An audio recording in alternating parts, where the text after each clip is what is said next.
Wow! A lot of people here. All right, thank you all for being here.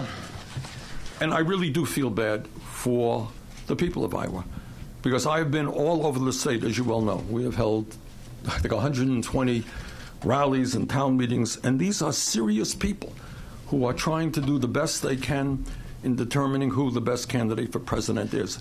And I think what has happened with the Iowa Democratic Party is an outrage, that they were that unprepared, that they put forth such a complicated process, relied on untested technology. A few minutes ago, but I think if they're going to do this recount, it'll be for every precinct in the state. And look, in terms of in a election with voter turnout of approximately 180,000 people, and with 8 strong candidates competing, a victory margin of some 6,000 votes is pretty decisive.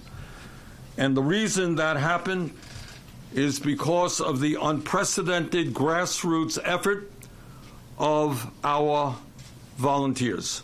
Process. Is that something that you would support, and do you trust that the people running the party? At the end of the day, in order to defeat Donald Trump, who will be a very formidable opponent, we are going to need an unprecedented grassroots movement of folks who are prepared to knock on doors and do all of the things that our supporters did in Iowa, and they're doing right here in New Hampshire, and they're doing right now in California, and in Nevada and South Carolina, and all across this country.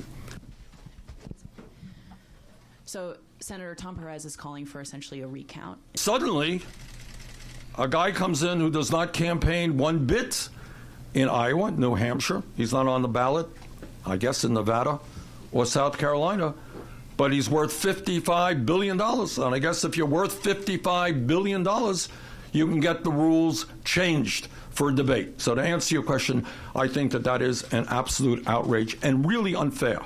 And it's a complicated formula, kind of, and so forth. So I'm confident that we're going to do really well here in New Hampshire, having won Iowa.